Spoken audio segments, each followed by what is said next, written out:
জীবন এবং মৃত্যু, এই দুই হল জীবনের দুটি অটল সত্য। যিনি জন্মগ্রহণ করেছেন তিনি মৃত্যু লাভ অবশ্যই করবেন, এই হল নিয়তি। এবার একটা কথা বলি, মৃত্যু লাভ সবাই করেন, কিন্তু জীবন বাঁচতে সবাই জানেন না।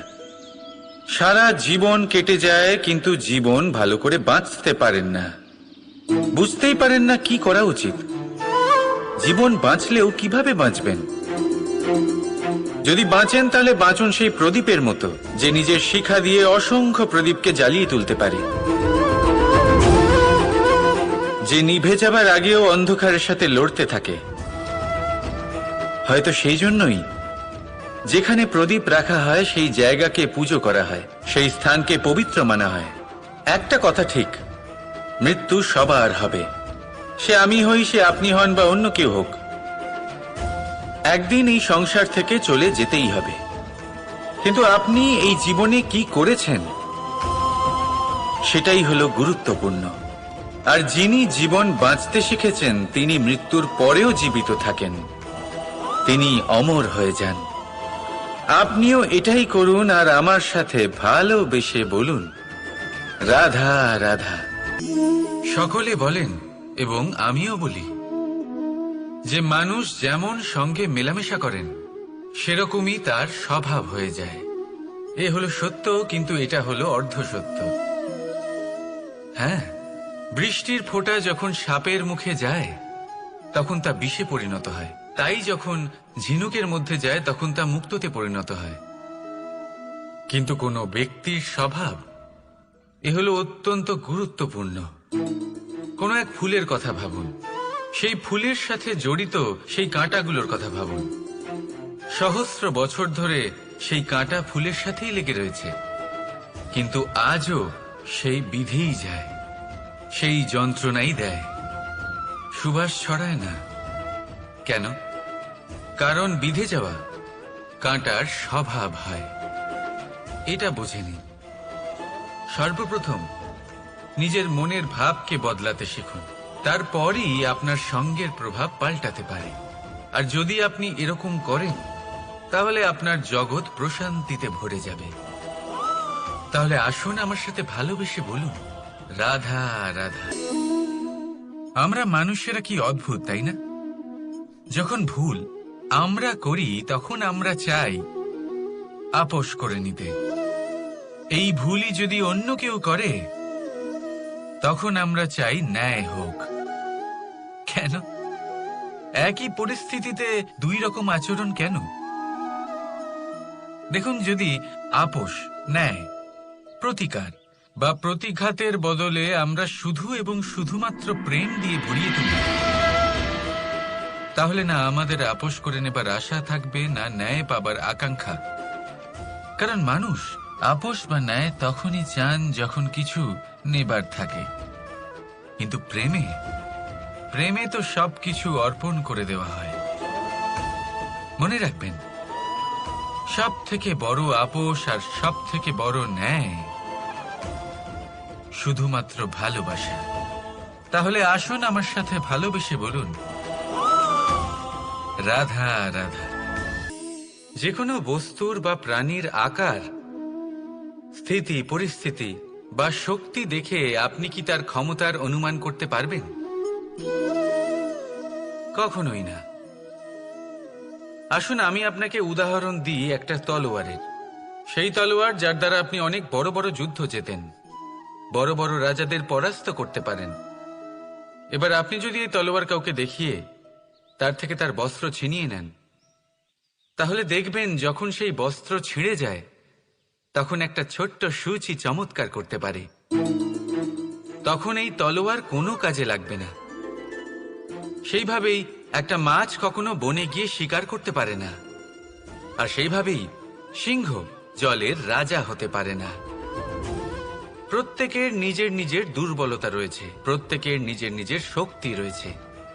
আর এই প্রকৃতি সবাইকে এইভাবেই বানিয়েছে যে প্রত্যেকের মধ্যে কোনো না কোনো বিশেষ গুণ অবশ্যই থাকে।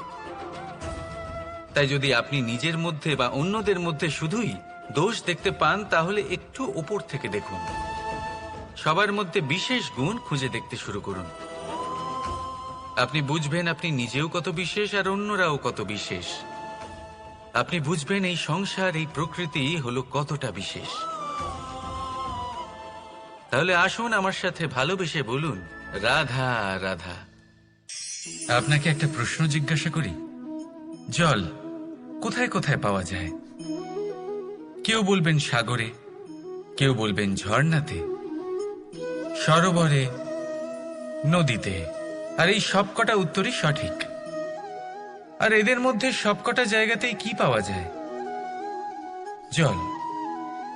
ঠিক সেইভাবেই মানুষের যে কোনো স্বরূপই হোক না কেন, তাতে বাস করেন স্বয়ং পরমাত্মাই। সেই পরমাত্মা যিনি ভালোবাসার বাণী শুনে থাকেন, ভালোবাসার ভাষা বুঝতে পারেন, তিনিই জানেন। এবার সে মাতা দেবকী হোক বা মাতা যশোদা, এই যাত্রা তো শুধুমাত্র মমতার। এবার সে রুক্মিণী হোক বা রাধা, যাত্রা সেই ভালোবাসারই। তাই শুধু ভালোবাসার উপরে মনোনিবেশ করুন, নিজের ব্যবহার প্রেমময় করে তুলুন। আপনার প্রত্যেকটা সম্পর্ক, প্রত্যেকটা বন্ধন পবিত্র হয়ে উঠবে। তাই আসুন আর আমার সাথে ভালোবেসে বলুন, রাধা রাধা। অনেক সময় মানুষ অতীতকে দেখেন আর তখন অহংবোধে পরিপূর্ণ হয়ে ওঠেন। কখনো বর্তমানের দিকে তাকান, ভবিষ্যতের দিকে তাকান আর পরিতৃপ্তিতে ভরে ওঠেন। কেন বুঝতে পারেন না একটা সহজ কথা? এই যে সৃষ্টি, এই সৃষ্টি হলো একটা বড় চক্র, যা বারংবার আপনার কাছে ফিরে আসবেই। কঠিন থেকে কঠিনতর পরীক্ষায় আপনাকে নিযুক্ত করবে, যাতে আপনাকে উত্তীর্ণ হতেই হবে। যা কাল ছিল তা আজ নেই, এটা সবাই জানেন। যা আজ আছে তা হয়তো কাল থাকবে না, এটাও আপনাকে মেনে নিতে হবে, তাও আবার হাসি মুখে। শান্ত থাকতে শিখুন আর কখনো এই মনের মধ্যে অহংকার উৎপন্ন হতে দেবেন না। হতে শিখুন সেই হিমবাহের মতো। হয়তো এই জন্যই এত শীতল থাকে, কারণ ও জানে গতকালও জল রূপে ছিল, আজ বরফ রূপে হয়তো আছে, কিন্তু কাল পুনরায় সে জলেই পরিণত হবে। নিজেকে শান্ত রাখুন। হয়তো আজ আপনি সাফল্যের শিখরে আছেন, হয়তো বা নেই। আপনাকে প্রত্যেক দিন অবশ্যই দেখতে হবে। শুধু নিরন্তর প্রচেষ্টা করতে থাকুন, প্রত্যেক পরিস্থিতির জন্য তৈরি থাকুন আর একে ভারসাম্যে রাখতে শিখুন।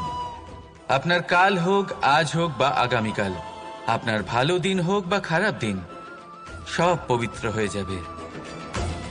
তাহলে আসুন আর আমার সাথে ভালোবেসে বলুন, রাধা রাধা।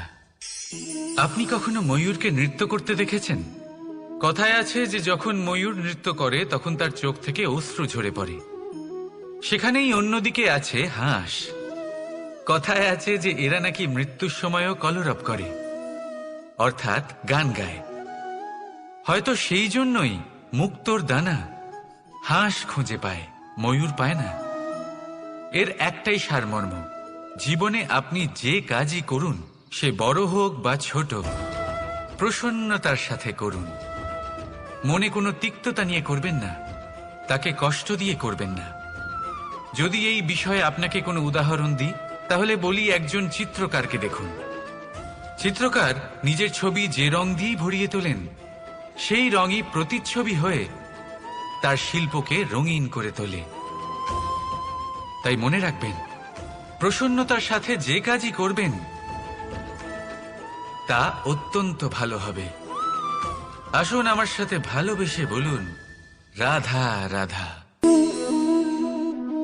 বিনম্রতা। এই সংসারে অনেক সময় বিনম্র হওয়াকে মাথা নত করা ভেবে ফেলা হয়। আপনি অনেকবার মানুষকে এটা বলতে শুনে থাকবেন যে আমি কখনো কারোর সামনে মাথা নত করি না, কখনো নত হই না, আমি ভেঙে যাব কিন্তু কারোর সামনে নিচু হব না। এবার দেখুন, এই সমস্ত কথা মনের মধ্যে অহংকার উৎপন্ন করে। অহংকার মানুষকে তার পতনের দিকে নিয়ে যায়। একটা গুরুত্বপূর্ণ কথা বুঝে নিন, কারোর সামনে বিনীত হবার মানে এটা নয় যে সামনের মানুষ আপনার থেকে বেশি প্রভাবশালী বা তা হয়ে উঠছেন। এটার মানে এটাও নয় যে আপনি হেরে গেছেন বা হার স্বীকার করে নিচ্ছেন। বুঝে নিন, বেশিরভাগ সময় বিনীত তিনিই থাকেন যিনি আপনার থেকে উঁচু স্থানে আছেন। তাই আপনাকে সেভাবেই কথা বলতে হয়। কারোর সামনে বিনীত হলে, নিচু হলে আপনার স্থান ছোট হয়ে যায় না, কিন্তু আপনার সামনের ব্যক্তির মনে আপনার জন্য সম্মান আর ভালোবাসা অবশ্যই বাড়ে। আপনার অস্তিত্ব বিশাল হয়ে ওঠে। তাহলে নির্বাচন হলো আপনার। কি চয়ন করবেন, বিনম্রতা নাকি অহংকার? রাধা রাধা। জলরাশির সাথে আমার প্রেম চিরন্তনের। তা সে মথুরার যমুনা নদীই হোক বা দ্বারকার সমুদ্রই হোক। সমুদ্রের ধারে চলতে চলতে যখন সেই কোমল ঢেউ পা ছুঁয়ে যায়, আহা, ক্লান্তি যেন দূর হয়ে যায়। আমাদের মধ্যে একটা শক্তির জন্ম দেয়, মনকে উৎফুল্ল করে তোলে। সেই ঢেউয়ের বিষয় কি আপনারা কখনো ভেবেছেন? এই ঢেউই যখন তটে আসে, ছোট পাথরের সাথে ধাক্কা খেয়ে বিক্ষিপ্ত হয়ে যায়। আর এমন এক সময়ও আসে যখন এই ঢেউই এত ভয়ঙ্কর হয়ে ওঠে যে সবকিছু ধ্বংস করে দেয়, সবকিছু নষ্ট করে দেয়। এর একটা সারমর্ম রয়েছে, একটা অত্যন্ত গুরুত্বপূর্ণ শিক্ষা রয়েছে, যে কখনো কাউকে দুর্বল মনে করবেন না, কখনো না। কারণ এই দুর্বলতা যখন তার প্রকৃত শক্তির রূপ দেখায়, প্রবল বিনাশ সৃষ্টি করে। তাই কারোর বিনম্রতার, কারোর কোমলতার সর্বদা সম্মান করতে শিখুন। রাধা রাধা। এই সমগ্র সংসারের সব থেকে গুরুত্বপূর্ণ ব্যক্তি কে? স্বয়ং আপনি। নিজের জন্য তো বটেই, তাই না? কারণ যখন আপনি জন্মগ্রহণ করেন, নিজের চোখ খোলেন, এই সংসারে আসেন, তখনই তো এই সংসারকে আপনি দেখতে পান, অনুভব করতে পারেন। এখানকার আবেগ, এখানকার মানুষজন তখন থেকেই অনুভব করেন।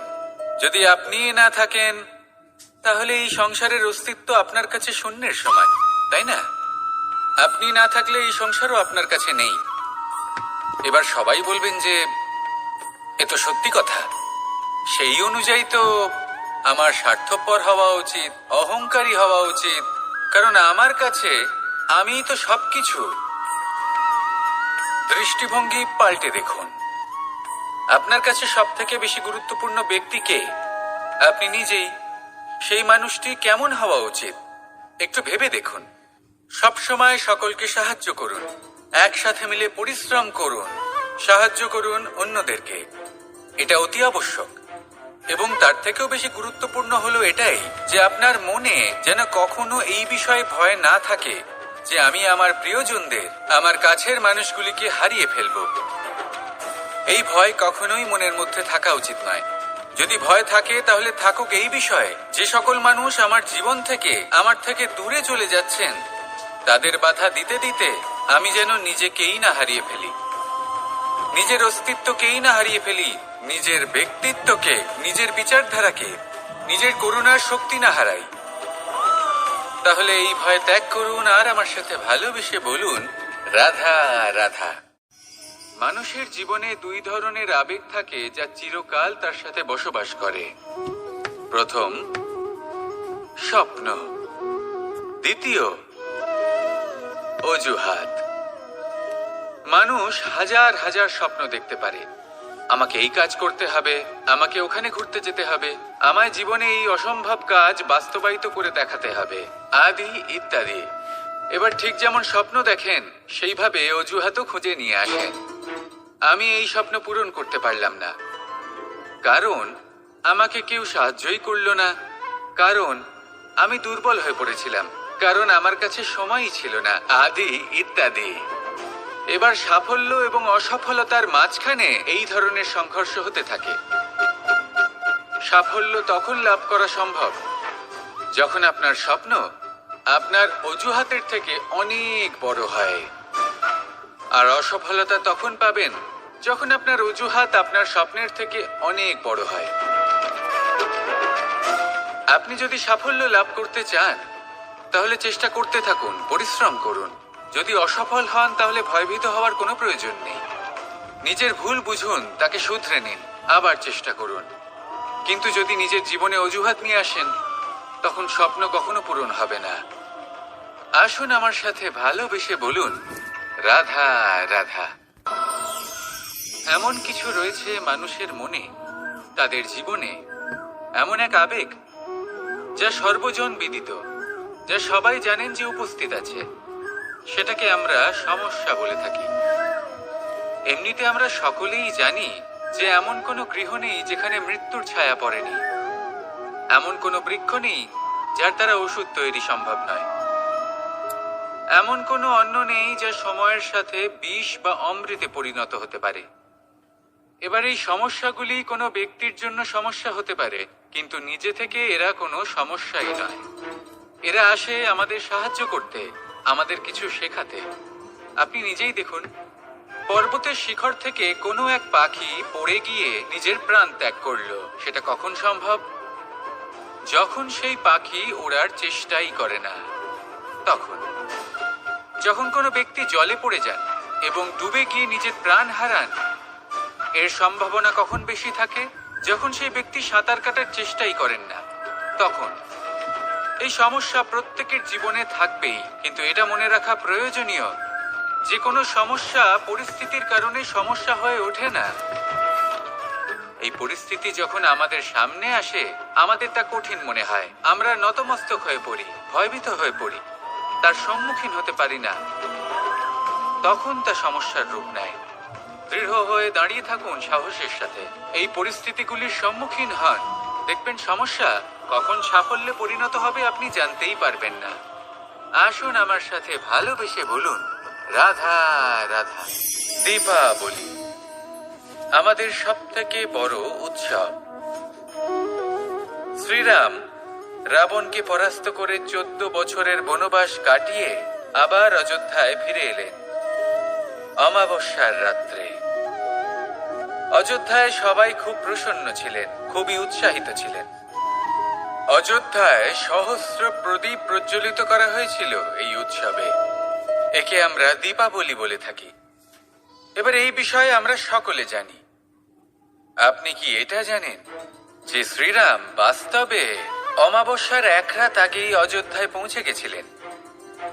সবার সামনে অমাবস্যার রাতে এসেছিলেন। এর কারণ কি? শ্রীরাম প্রমাণ করতে চেয়েছিলেন যে যে কোনো সময়, দিন হোক বা রাত, শুভ বা অশুভ হয় না।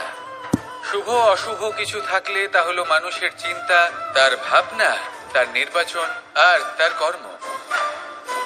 নিজেই দেখে নিন, শ্রীরাম শুভ কাজ করে ফিরেছিলেন এবং অমাবস্যার মতো গভীর এক রাত্রিকেও দীপাবলিতে পরিবর্তিত করেছিলেন। এমনটাই যদি আমরা করতে পারি তাহলে? এমন কোনো গৃহে যান যেখানে অসহায় ব্যক্তি রয়েছেন, যা অন্ধকারাচ্ছন্ন, আর সেখানে প্রকাশ প্রজ্বলিত করুন। প্রকাশ সহায়তার, প্রেরণার, আশার। যদি এমন কিছু আমরা করতে পারি তাহলে তাকে প্রকৃত অর্থে দীপাবলি বলা যেতে পারে। তাহলে নিজের পরিবারের সাথে দীপাবলি পালন করুন। আপনাদের শুভেচ্ছা জানাই। আসুন আর আমার সাথে ভালোবেসে বলুন, রাধা রাধা।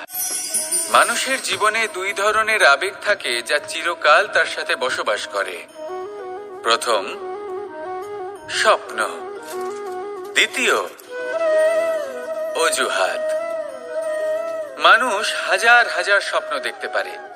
আমাকে এই কাজ করতে হবে, আমাকে ওখানে ঘুরতে যেতে হবে, আমায় জীবনে এই অসম্ভব কাজ বাস্তবায়িত করে দেখাতে হবে, আদি ইত্যাদি। এবার ঠিক যেমন স্বপ্ন দেখেন সেইভাবে অজুহাতও খুঁজে নিয়ে আসেন।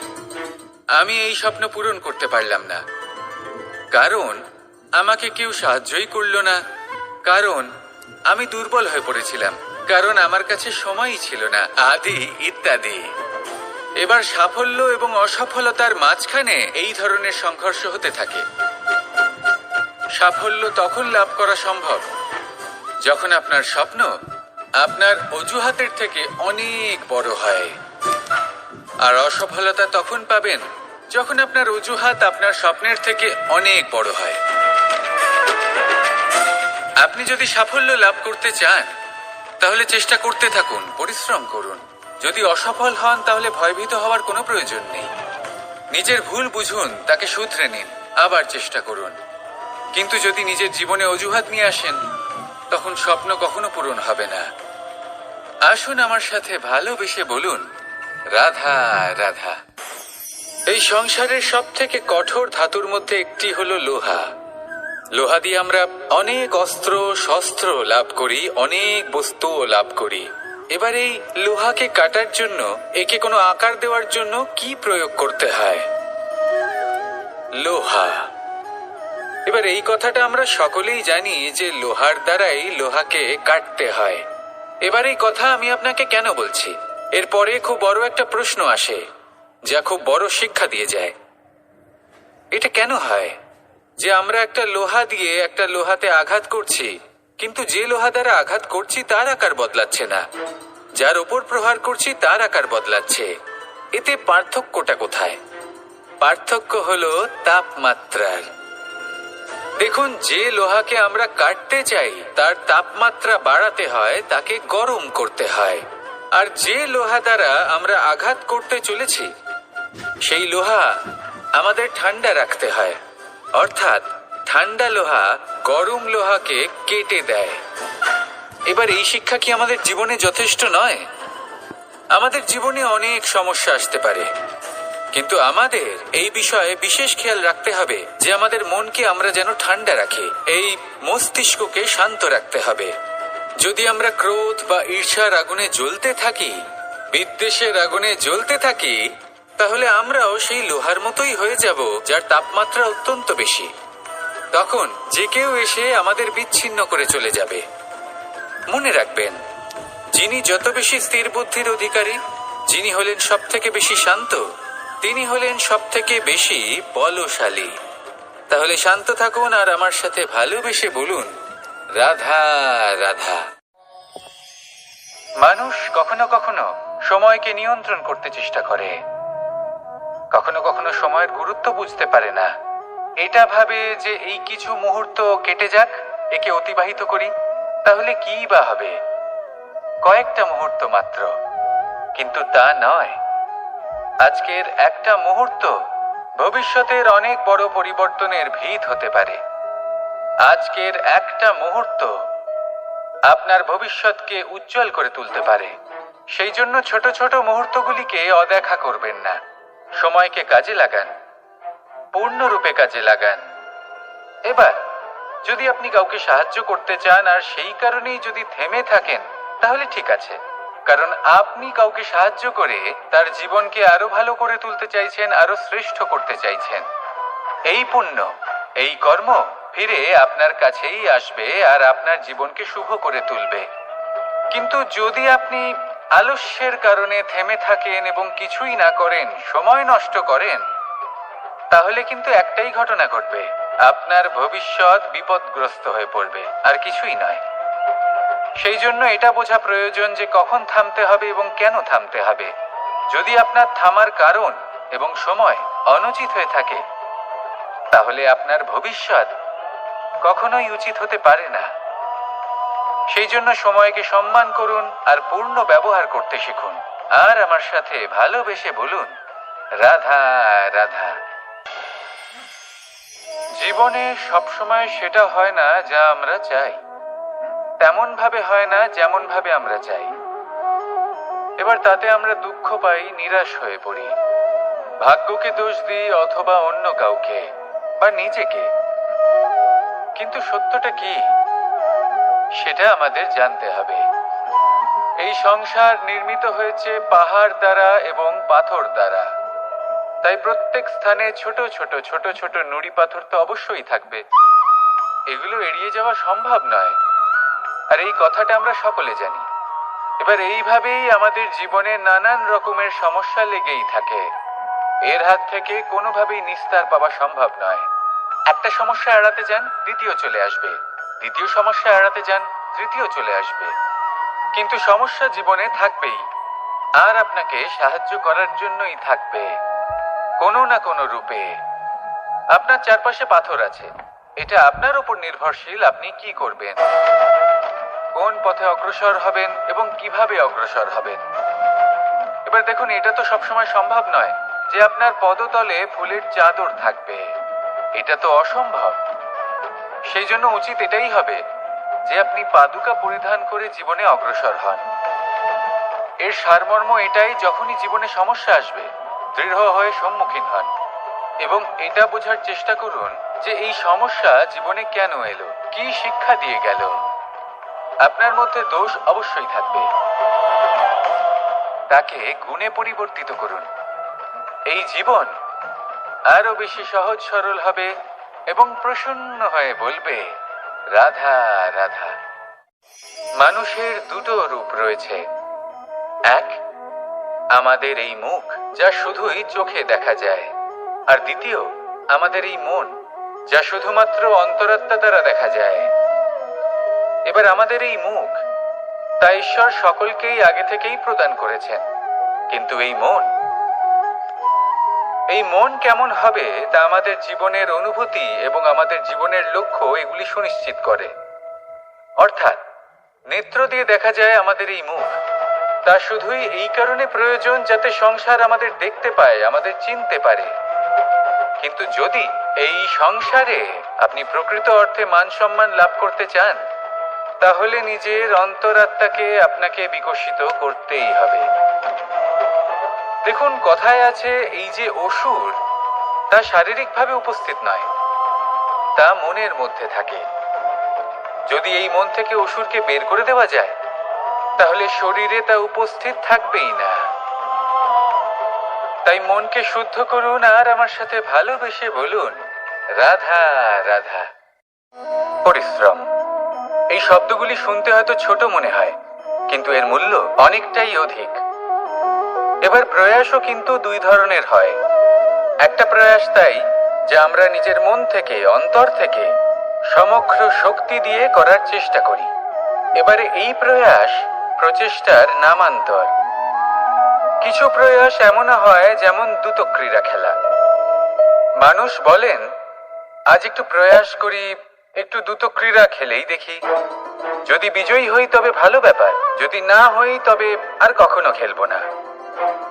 এটাও কিন্তু প্রয়াস, কিন্তু এই প্রয়াস পরিশ্রম নয়। পাণ্ডবদের দেখুন, ওনারা যখন পরিশ্রম করেছিলেন তখন খাণ্ডবপ্রস্থকেও ইন্দ্রপ্রস্থ বানিয়েছিলেন। দ্রুতক্রীড়া খেললেন, সেই মুহূর্তেই ইন্দ্রপ্রস্থ হারিয়ে ফেললেন। পরিশ্রম করলেন, সগৌরবের রাজা হলেন। দ্রুতক্রীড়া খেললেন, তখন এক মুহূর্তে রাজা থেকে নিঃস্ব হয়ে গেলেন। সারমর্ম এটাই যে দ্রুতক্রীড়া কখনো কখনো আপনার মিত্র হতে পারে, কখনো সে আপনাকে বিজয়ী করতে পারে, কিন্তু প্রয়াস এবং পরিশ্রম যখন একসাথে মিলিত হয় তখন তা সর্বদাই আপনার সাথে থাকে। প্রয়াস করতে থাকুন, পরিশ্রম করতে থাকুন, আর আমার সাথে ভালোবেসে বলুন, রাধা রাধা।